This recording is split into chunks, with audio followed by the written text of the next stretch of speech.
கோபுரம் டிவி நேயர்களுக்கு இனிய வணக்கம்.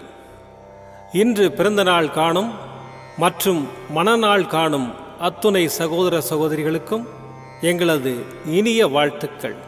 பாபாவின் ஆசிகளோடு பல்லாண்டு காலம் நீங்கள் எல்லா வளங்களும் செல்வங்களும் பெற்று நலமுடன் வாழ வாழ்த்துகிறோம். பாபா அழைக்கிறார்.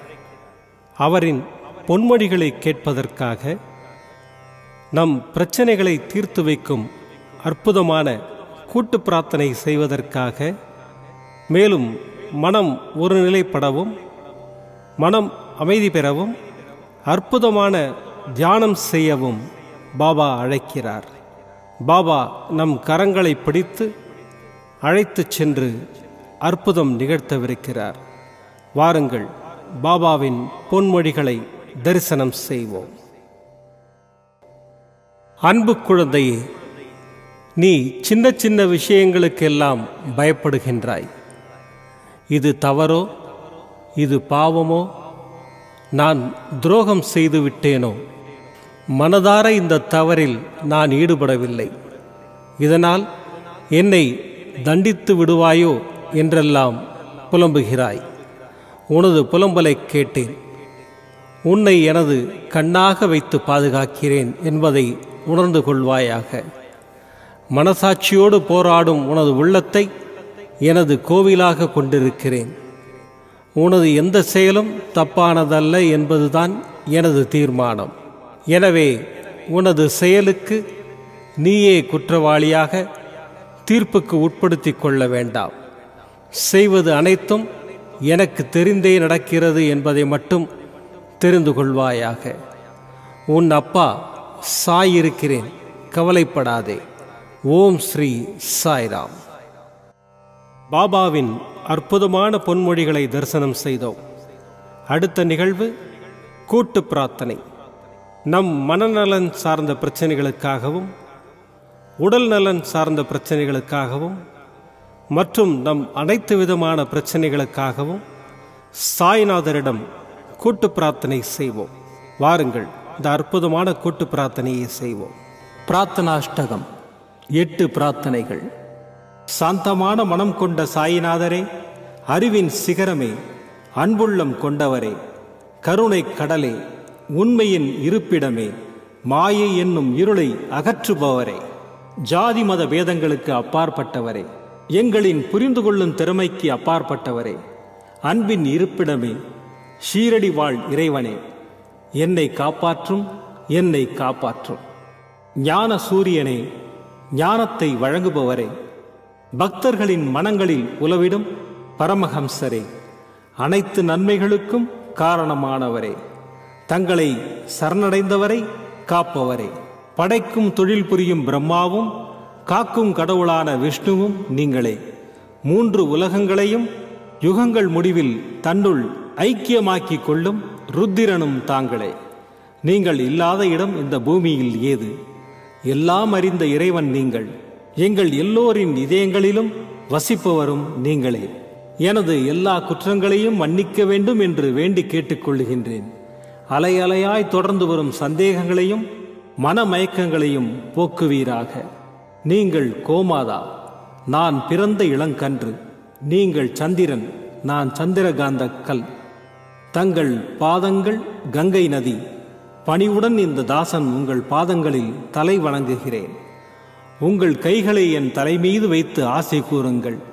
என் கவலைகளும் துன்பங்களும் பறந்தோடட்டும். இந்த கணு தங்களின் தாசன். இந்த 8 துதிகளையும் கூறி நான் உங்களை சாஷ்டாங்கமாக நமஸ்கரிக்கின்றேன். எனது பாவங்கள், துன்பங்கள் மற்றும் ஏழ்மை நிலை இவை யாவும் உடனடியாக விலகி ஓடட்டும்.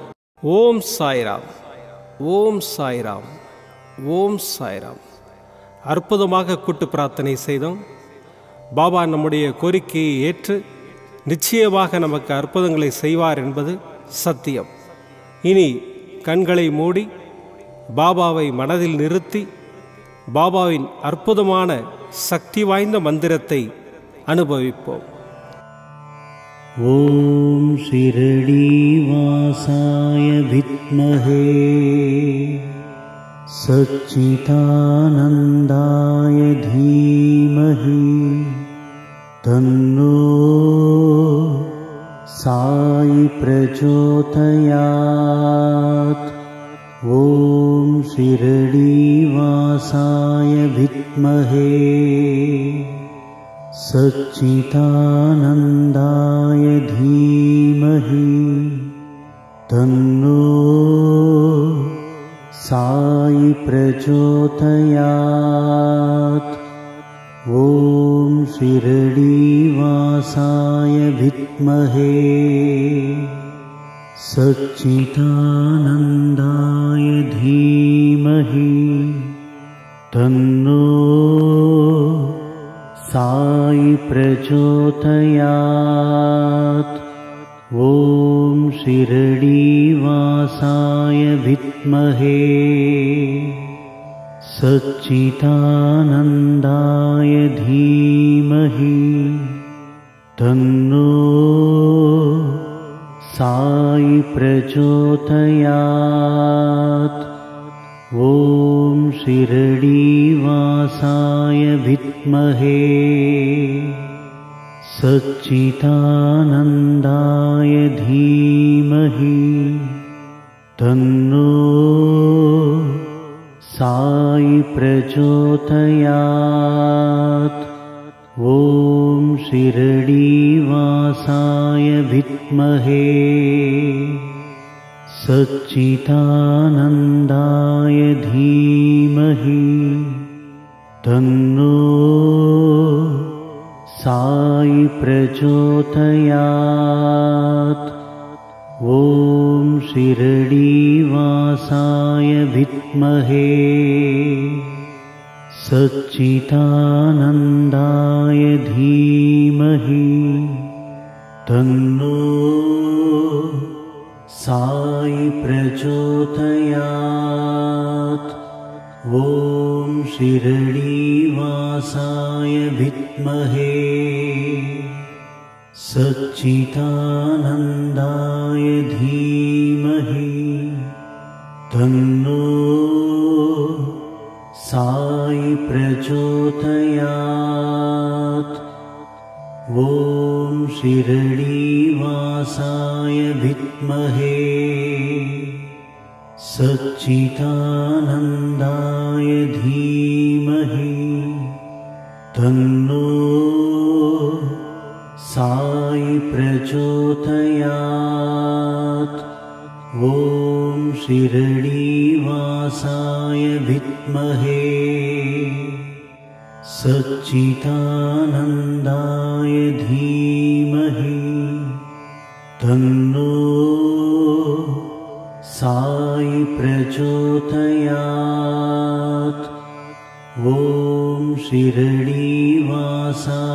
विद्महे सच्चिदानन्दाय धीमहि तन्नो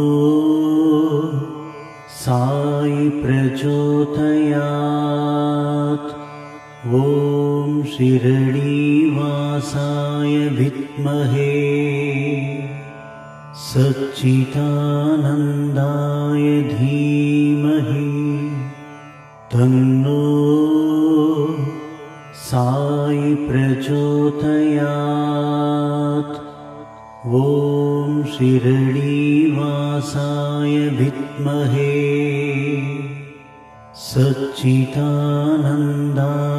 धीमहि तन्नो साई प्रचोदयात्। ॐ शिरडीवासाय विद्महे सच्चिदानन्दाय धीमहि तन्नो साई प्रचोदयात्। ॐ शिरडीवासाय विद्महे सच्चिदानन्दाय धीमहि तन्नो साई प्रचोदयात्। ॐ शिरडीवासाय विद्महे सच्चिदानन्दाय धीमहि तन्नो साई प्रचोदयात्। ॐ शिरडीवासाय विद्महे सच्चिदानन्दाय धीमहि तन्नो साई प्रचोदयात्। ॐ शिरडीवासाय विद्महे सच्चिदानन्दाय धीमहि तन्नो साई प्रचोदयात्। ॐ शिरडीवासाय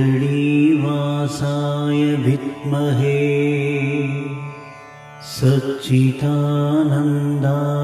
धीमहि तन्नो